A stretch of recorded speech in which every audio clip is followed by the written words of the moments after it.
এই মুহূর্তে আপনারা আমার পেছনে দেখতে পাচ্ছেন বাংলাদেশের সর্বপ্রথম এবং সর্বপ্রাচীন জাদুঘর বরেন্দ্র গবেষণা জাদুঘর। প্রতিটি শহরের একটি নিজস্ব গল্প থাকে।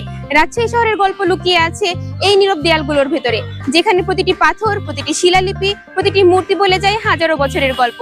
আসসালামু আলাইকুম everyone, this is Sumaiya Ahmed. So let's explore Barendra museum today.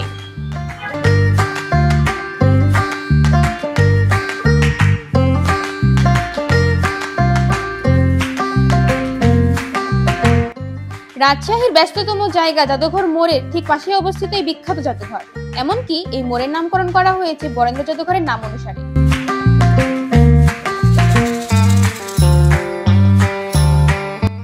এই মিউজিয়ামটি 1910 সালে বরেন্দ্র রিসার্চ সোসাইটি প্রতিষ্ঠার মাধ্যমে শুরু করা হয়। এই সমাজ গঠন করেছিলেন কুমার শরৎ কুমার রয়, অক্ষয় কুমার মৈত্র ও রামপ্রসাদ চন্দ্র। মূল উদ্দেশ্য ছিল বরেন্দ্র অঞ্চল ও বাংলা আঞ্চলিক সভ্যতার পুরাতন নিদর্শন সংগ্রহ, সংরক্ষণ ও গবেষণা করা। এই জাদুঘরটি সাধারণত শনিবার থেকে বুধবার সকাল 10টা থেকে বিকাল 4:30 বা 5টা পর্যন্ত খোলা থাকে। তবে বৃহস্পতিবার, শুক্রবার এবং বিশ্ববিদ্যালয় ছুটির দিনগুলিতে বন্ধ থাকতে পারে। এই দেখুন আজও কত দর্শনার্থীর ভিড়। মাত্র 20 টাকার একটি এন্ট্রি ফি নিতে হবে জাদুঘরে প্রবেশের জন্য। চলুন এবার ভিতরের দিকে যাওয়া যাক।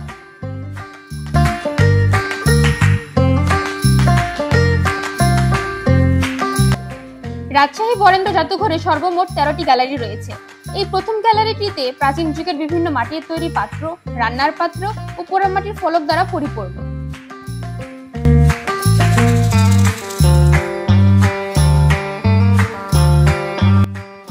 বরেন্দ্র মিউজিয়ামের পাশের গ্যালারিতে রয়েছে বিশেষ কিছু মূর্তি, বৌদ্ধ মূর্তি, বিষ্ণু ও শিব মূর্তি। এই মিউজিয়ামের সবথেকে বড় সংগ্রহ হলো এই মূর্তিগুলো। এগুলো গুপ্ত, পাল ও সেন যুগের সময়কার।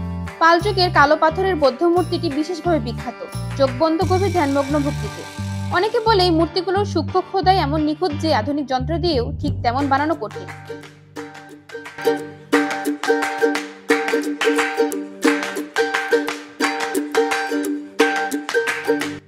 রাজশাহী ও নাটোরের জমিদার ও রাজস্ব পরিবার ব্যক্তিরা ব্যক্তিগত সংগ্রহ মিউজিয়ামকে দিয়েছিলেন।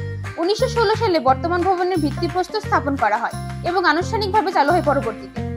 বরেন্দ্র মিউজিয়ামের এই রুমে 2000-এরও বেশি পুরনো মুদ্রা রয়েছে। কিছু মুদ্রা এত পুরনো যে তাতে এখনো রাজাদের মুখ খোদাই স্পষ্ট দেখা যায়। এছাড়া রয়েছে মিউজিয়ামের অন্যতম অমূল্য সম্পদ হস্তলিখিত পাণ্ডুলিপি। এখানে প্রাচীন তলোয়ার, বর্শা, ঢাল, বর্ম, এমনকি কিছু বন্দুকও আছে। এইসব মূলত মোগল ও ব্রিটিশ আমলে সামরিক নিদর্শন।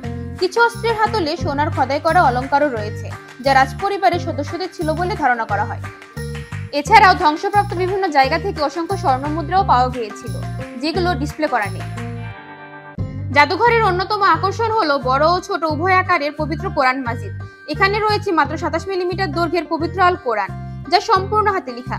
1700 থেকে 1800 শতাব্দীর এক মুসলিম শিল্পীটি তৈরি করেন, যেখানে রয়েছে চমৎকার সোনালী ক্যালিওগ্রাফি। আরবি ও ফার্সি ভাষার লিখিত বিভিন্ন শিলালিপি ও দানপত্র খোদাই করা রয়েছে এই গ্যালারিতে। আরো রয়েছে 1870 খ্রিস্টাব্দে পরিহিত শেরওয়ানি, শাল ও ছোট বাচ্চার পোশাক।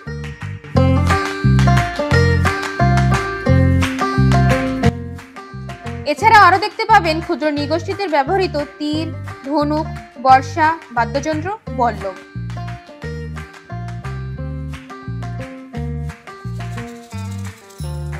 এবং প্রাচীন যুগের বিভিন্ন অলংকার ও নকশি কাঁথা, বালা ও গলার হার।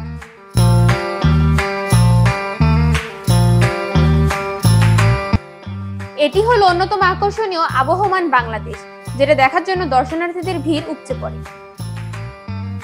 1964 সালে ইউনিভার্সিটি অফ রাজশাহীর সঙ্গে যুক্ত হয় এই মিউজিয়াম এবং আরো বৈজ্ঞানিক ও গবেষণামূলক কার্যক্রম শুরু করে।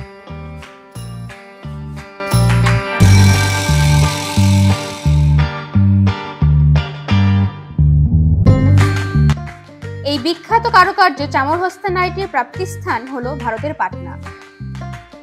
এটি হলো অপ্রকাশিত গ্যালারি, অর্থাৎ 13তম গ্যালারি, যেখানে রয়েছে একটি প্রাচীন ছাপা মেশিন, যেটি খুব দ্রুতই উদ্বোধন হবে বলে ধারণা করা হচ্ছে। বরেন্দ্র রিসার্চ মিউজিয়াম শুধু একটি জাদুঘর নয়, এটা হলো বাংলার ইতিহাস, সংস্কৃতি ও শিল্পের জীবন্ত ভান্ডার।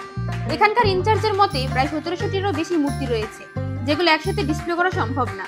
তাই আপনারা যখন ভিজিট করবেন হয়তো দেখতে পাবেন নতুন কোনো মূর্তি। আজ এই পর্যন্তই। Next video inshallah coming soon. Till then, stay happy and healthy and stay tuned with Sumaya Ahmed.